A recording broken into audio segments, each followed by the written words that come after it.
Hi, this is a new L coming to you with part two of Secrets Uncovered. My mission is to unplug you from the matrix, to separate you from the jurisdiction of these corporations, or being trapped any type of way, all traps that have us bond underneath any seal of any corporation. The mission today and for now on is correction. I'm coming to you with the redemption manual, and as it reads, I, the Son, have come to set you free, and who the Son sets free, you are free indeed. Your redemption is here. Your power of attorney, in fact, is written. So today, we're going to read a little.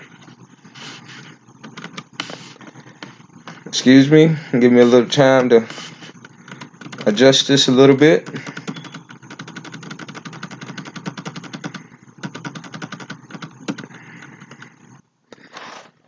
And as it states, the IRS has been uncovered by their own law. You have been filing the wrong form.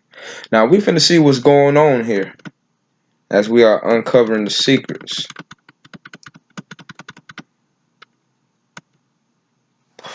This is the preface, understanding your road to freedom.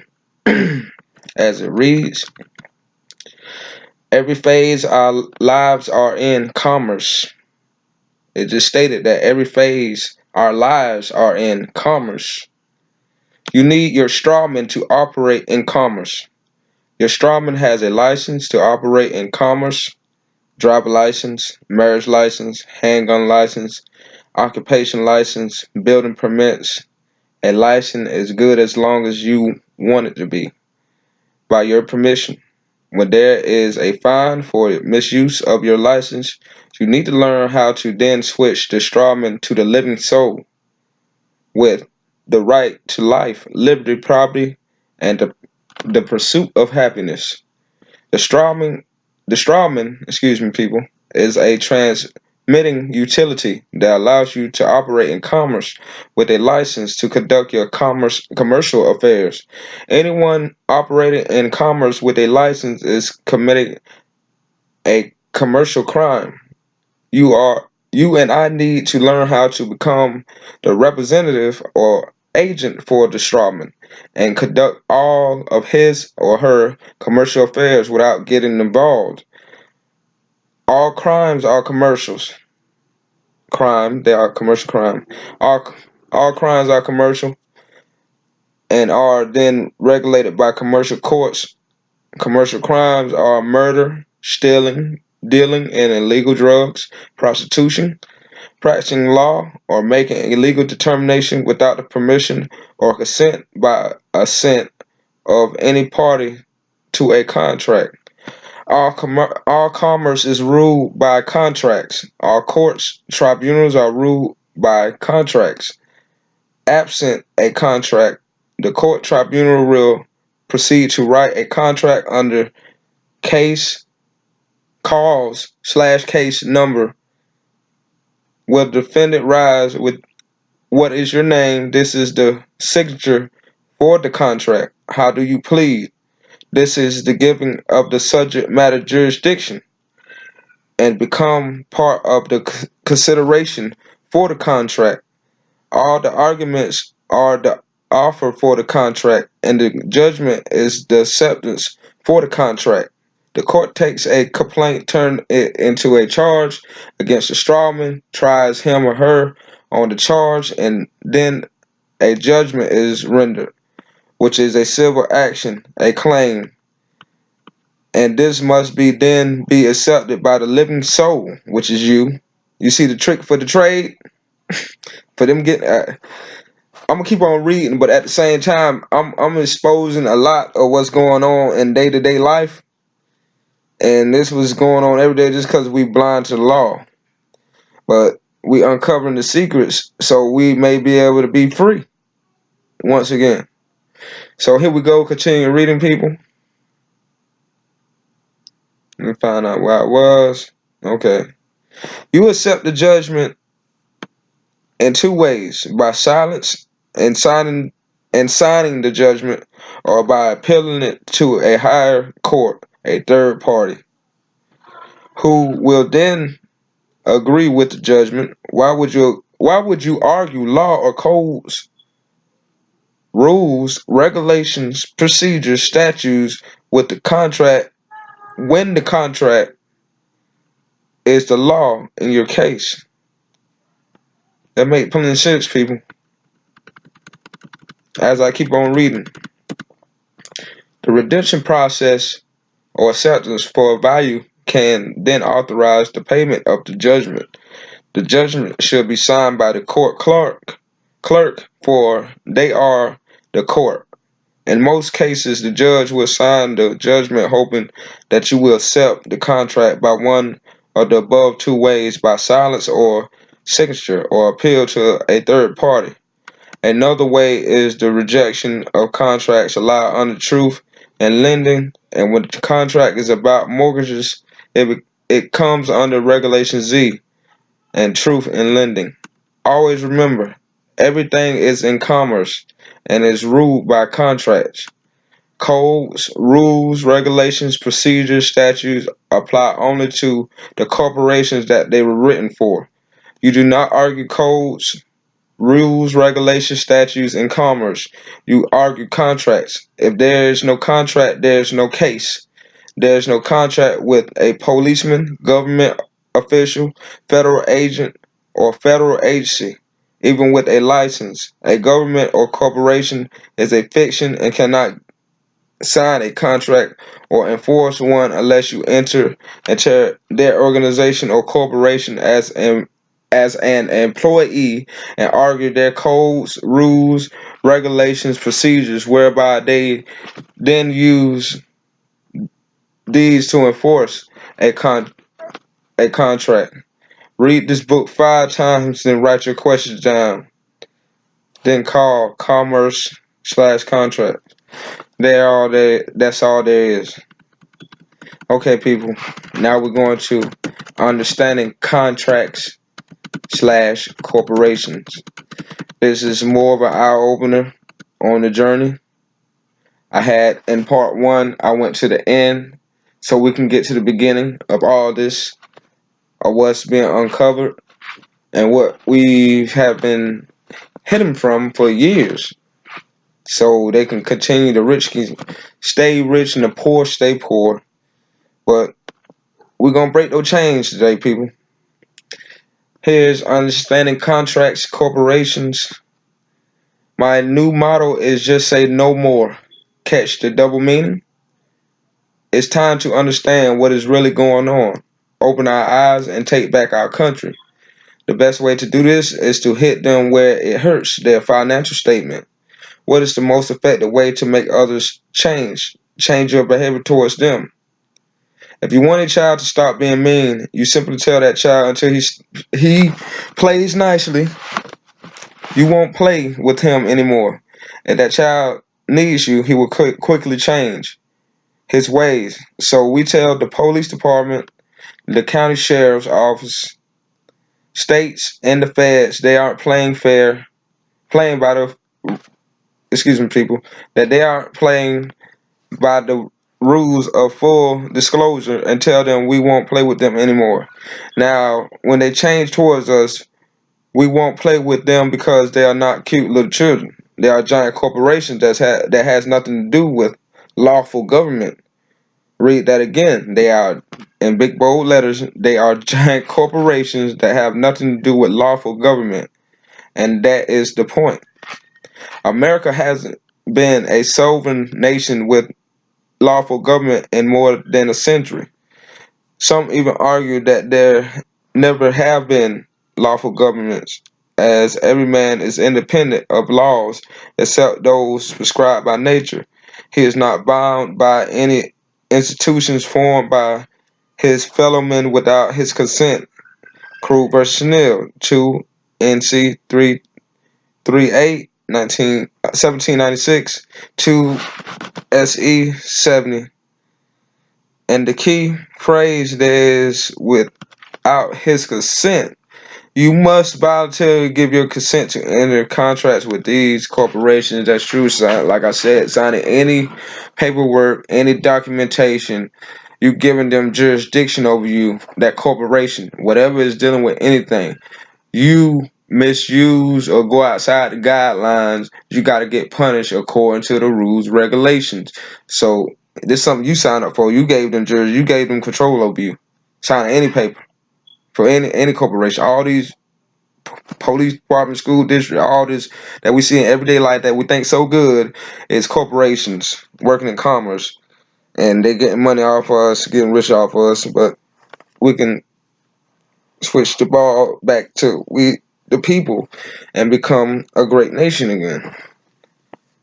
Because it has been a great nation over 100 years. That's a long time, man. That's sad. Go from a thriving nation to everything just I don't know. But anyway, as we read,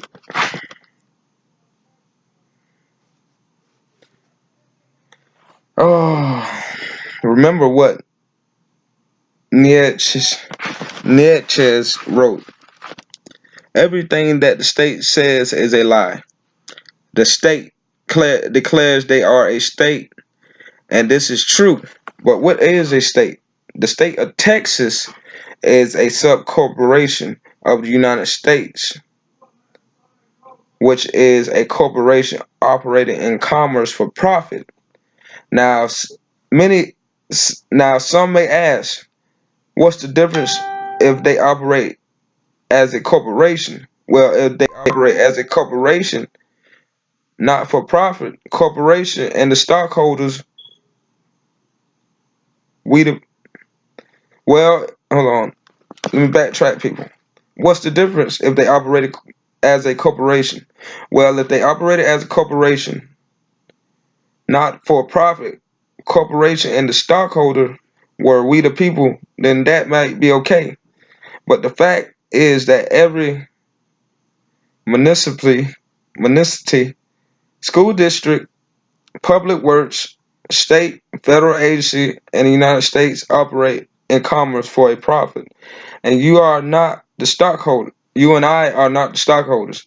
These corporations are privately held companies. Think about it for a minute. The entity we call the government is actually a corporation. A corporation is not owned by the a corporation that is not owned by the American people. Who make the corporations responsible for the people? Which is a question.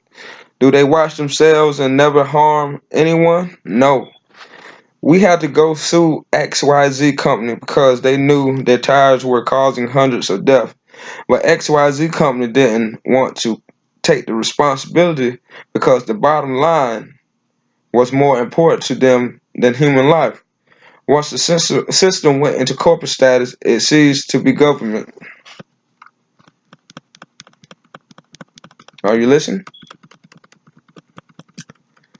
Before becoming a corporation, no one ever had to register to vote. Now they say that everyone must be registered. This is not true. Try it sometime. Go to vote in your local election, which you are an inhabitant of the area, but are not registered to vote. Tell them that it's your right to vote and that you do not have to be registered. Most likely, you will be allowed to vote, but they won't be very fond of you. They may be asking, doesn't register simply mean sign up? Not quite. You may be asking, doesn't register mean simply sign up? Not quite, excuse me. When you register yourself, you record formally and exactly, and a less or the like. Sounds innocent enough. Now, whom do you register with? The register. A register is an officer who has the custody and charge of keeping of registry or a register. Some examples of registries are registries of copyrights, deeds, wills, motor vehicles, and patents. These all have to do with property, not people. Other registries, such as registries of birth, death, marriages, voters registration, college registration, and the like, all have to do with registering natural people. Now we're going to take a leap. What really is a registry? Generally, A register applies to vessels in foreign commerce, whereas enrollment refers to coastwise navigation. When we register ourselves, we saying we're saying that we are vessels in foreign commerce. Sound ridiculous, doesn't it? But that is why our names magically become capitalized all on all various registrations, military, voting, birth certificate, death certificate, credit cards, etc.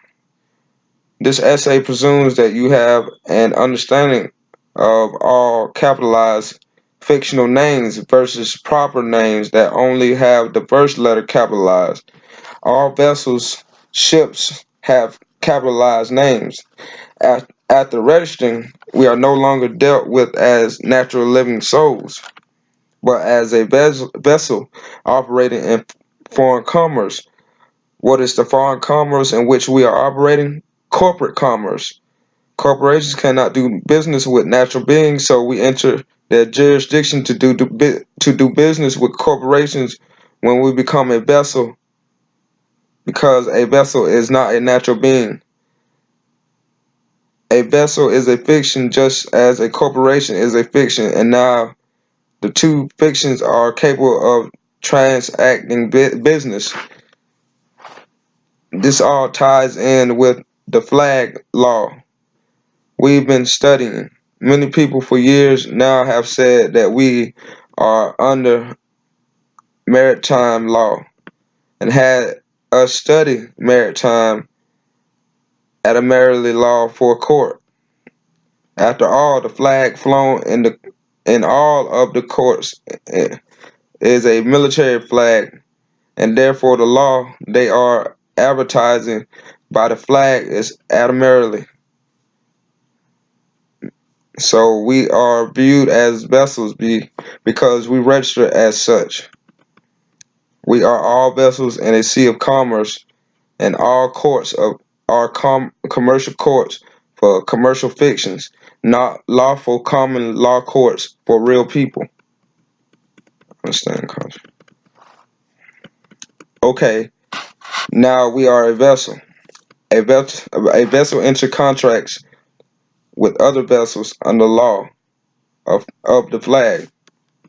If we don't like the laws of their flag, if we don't like the laws their flag represents, then we do not contract with that other vessel. The flag is your warning of what laws will have control over the contract. When you submit a contract with is itself a vessel, where's your flag? If your contract does not display a flag, then you are tax tactily tactily submitting to the law of their flag. But you say there's no flag display on their contract, right and wrong. There's no flag on the face of the contract, but there's a flag somewhere in their building or in front of their building. Every bank displays a United States flag, not an American flag. Most large corporation has the corporate United States flag, the corporate state flag, and their company's own corporate flag flying in front of their building. Haven't you ever wondered why big corporations have their own flags? These represents the codes, rules, and regulations that govern their contracts. My kid's college is a good example. All three flags fly right in front of the Bible building. For goodness sake, it's a astounding how they disclose their intentions, and we haven't a clue to what is really going on. Again, someone will most likely ask, what is wrong with these flags? Good question, big answer. These flags for corporations that abide by rules, codes, and regulations, not law, all mean an analogy. What corporate name pops into your head when I tell you think of a large corporation? Okay, keep that big 500 club name in mind during the following analogy, analogy. After 4 grueling interviews with multiple tests, You finally land that job at that big company. The boss sends you down to human resource to fill out paperwork. One of the forms you must sign is an acknowledgement form for an employee handbook that states you have received, understood, and will abide by the rules, codes, and regulations of the corporation. Some of those rules deal with dress code, tobacco usage, protocols, harassment, sick time, vacation pay, and even disciplinary action. Excitedly, you sign the acknowledgement contract and start work bright and early morning. You are in your finest suit with shoes polished, and it's a really good hair day. Your best friend, show up to take you out for a celebration lunch. I work for myself though during doing landscaping. I'm my I in my usual attire. Excuse me, y'all. Eyes watering up, staring, not blinking. All over. Excuse me. Overalls, t-shirt, and work boots. This outfit does not meet the standards of the company dress code, and your coworker looks at me kind of funny, but I do not work for this company, nor did I agree to abide by its dress code, so they cannot tell me how to dress because they have no jurisdiction, no contract with me. Now, what you must understand is that the government is no more than a private corporation. They have corporate codes, rules, regulations for their corporate employees. That's just as they have rules and regulations for their corporate employees, just as that big 500 company did in our analogy. Since these codes are not laws, why does everyone follow them as if they were law? Why does the corporate government think you must follow their codes, rules, and regulations? These reasons because you say you are an employee. You state that you are an employee of the United States every time you file a Form 1040 with the IRS, as that form is only for employees. The IRS takes you at your word and treats you as an employee. The same is true for state taxation form. You also assert that you are a United States corporate employee every time you answer yes to the question, are you a United States citizen? How many times have we done that? Maybe 20 or more. Think of all the forms that you have signed that ask you that very question. W-40s, I-9s, hold on, I'm not done reading. Passports, driver license, job applications, school regulations, credit card applications, Brady Bill forms. The list is endless. United States corporate citizens are subject to all of the codes, rules, and regulations of the company. If you claim national citizenship, please remember that America of your state is the nation to claim, not the United States corporation. Personally, I am an inhabitant of Texas, and my citizenship is in heaven. That's part of the reading. The bottom line is that when we are dealing with corporations, we are dealing with contracts. Erie Railroad versus Tompkins, just as I did not have a contract with the big 500 company. Um,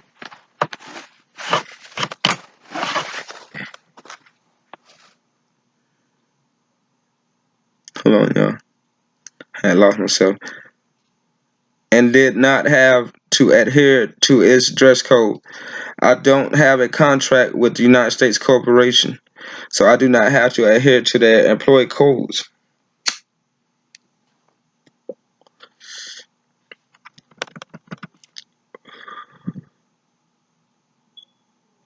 Everything is by contract. Even the courts are corporations and operate by contract. Everything offered to you either verbally or in writing is a new offer of contract. Think about it. These examples and start noticing how many times each day you get offers of contracts, a traffic ticket, a parking ticket, a code enforcement violation for your yard not being mowed, a building permit, a jury duty notice, a notice of bill for property taxes, a bill to re-register your car, a notice of bill for state or federal taxes, a notice from your bank or credit card company that there will be higher charges for late payment, etc. The list is eternal because everything between you and a corporation is an offer contract.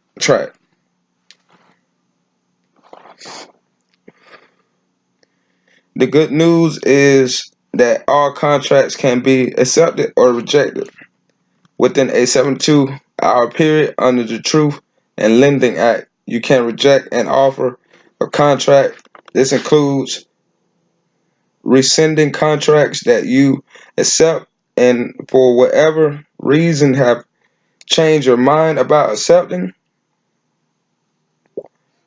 What happens when a police officer pulls you over and gives you a ticket? Do you have a choice as to whether or not you are going to sign that ticket? Of course not. Do you even have the choice to know? Do you even have the choice to ask to how you are going to sign the ticket? Not anymore. My brother Steve was stopped last week and he called me to ask how should he sign the ticket. Steve was ready when the police officer returned and handed him the ticket, but officers told Steve to sign his name on the ticket and only his name. Wow. Forced contract under threat, duress, and coercion. Is is this the land of the free? It's a question mark.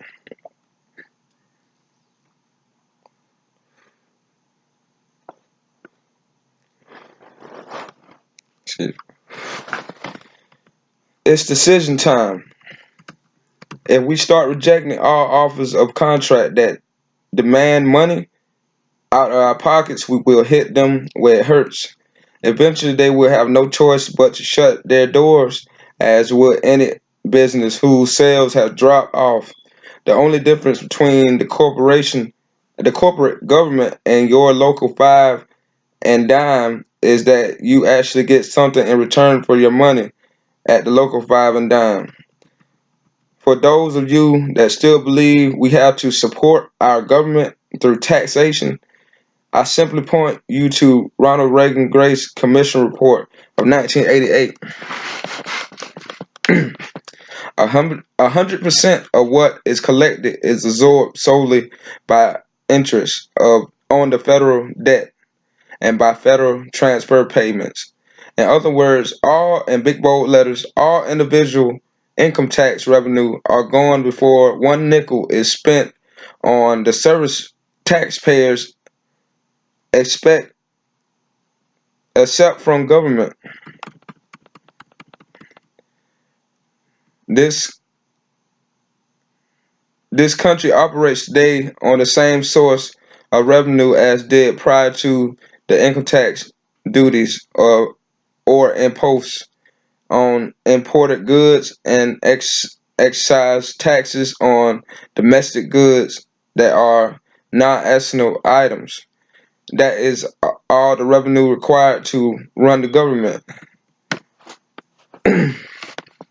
The next standard objection is a book in itself and requires a good deal of research to understand, but I want to try to briefly answer one more objection that most people of good moral character will raise in regard to the federal debt.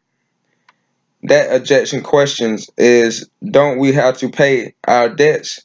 If we if if this were an honest debt that you or I incurred and agreed to pay, then by all means the answer will be an overwhelming yes.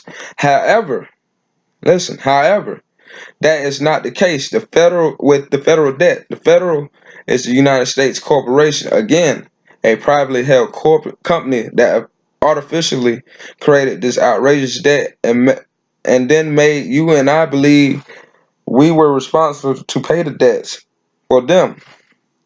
The debt is what the corporate owners create and lent back to their sub corporation.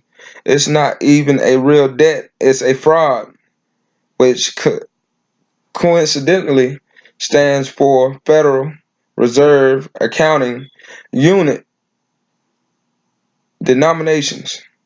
In fact, that big 500 corporation from our analogy came to you and said, hey, we need your help in getting rid of our debt. You may feel a modicum of sympathy for the corporation, but would you pay their debts for them? No way. Then why are you paying the private companies artificial and fraudulent debt simply because they titled their corporation United States? The corporate government is nothing more than a pyramid scheme leeching off the hard working productive sector. Back to my new motto, just say no more. Our definitions are from Black Law Dictionary 6th edition. The following accounts should help you understand the point of essay. Everything is about contracts. Contract story number 1. In February 2000, I was on my way to visit my mom in New Mexico. She just had emergency surgery and needed someone to look after her.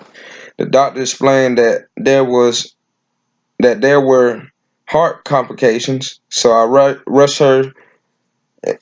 So I rushed to her side. Excuse me, I gotta readjust my eyes.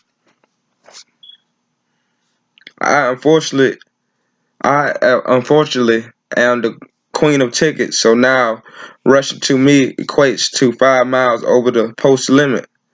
The last thing I wanted was to prolong the trip by having a police officer pull me over, but a lesson was in the making, and sure enough, a Texas Highway Patrol had nothing better to do than to harass me.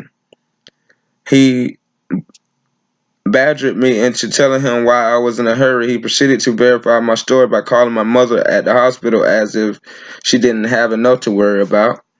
She almost she almost lost her life the day before, and then he still writes me a ticket, and not for 5 miles over, but 10. So I write the judge a letter explaining why we don't have joinder, and I asked him to answer a few questions. Without knowing it, I had rejected his offer of contract. I don't show up by the date allowed. So the nice judge writes me a letter of extension and gives me 2 more weeks to appear. I called him and asked him what law was he using to prosecute the case. He doesn't even understand the question, so I say, is it at Maryland law, maritime law, common, statutory, UCC?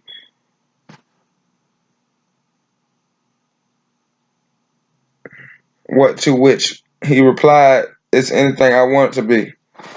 Well, that narrows things down, doesn't it?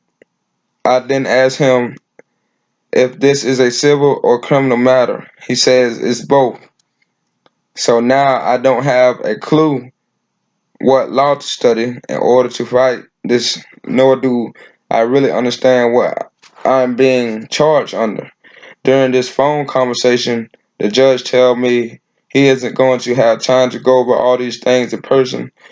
When I come down, I tell him that I am coming down to fight this and that he may want to have the county attorney help him look over the question in my letter. He didn't take too kindly to that suggestion. He also said he didn't have a flag in his chamber, so not to worry about jurisdiction. The day comes to appear in the judge's chamber to talk about the ticket. Wouldn't you know it? There's there is a tiny flag in the pen holder on the judge's desk. Well, I'll be no flag, huh? There's also a county attorney that has to be presented before the judge will allow my husband and I into the chamber. I being by holding my flag, handing the judge a 4-page letter and telling him that this is a special, not general appearance. The letter explains why the court and I do not have joinder. The next 20 minutes is a jurisdiction tug of war in which the judge and county attorney try in earnest to let me to plead, including the judge telling me that he is going to enter a plea for me, to which I responded with the judge, you cannot practice law from the bench. The county attorney finally knows I'm not going to give in, so he asked, young lady, do you have a driver license? I said, yes, sir, unfortunately, I do. He then turns to the judge and says, Judge, she appears for you today and she has a driver license, so she has waived her rights. I waive my rights, huh? So they saying so many words like they already got jurisdiction over you because you sit here and signed the contract. You're working in commerce. You got a license that's working in commerce. So any law, anything, oh, any law, anything, any violation, they got you. So okay, back to the reading. You know that the light bulb goes off over the heads of the cartoon characters when they get a great idea. At that very moment, that same light bulb appeared over my head. I realized that it was all about contracts. Thinking quickly, I turned to the judge and asked him to remind the county attorney that I had served my rights on the face of the tickets, that I made a special appearance under threat of imprisonment, which is no way of which in no way waives my rights. The county attorney then asked the judge to grant a continuance so that he could review my 4-page letter. The judge did so and told me to return a month later. I got home and recounted the story for a friend of mine. The friend said, "Oh, Ann, you just gave them jurisdiction. Sit down now and write the judge and tell him you don't agree to that continuance."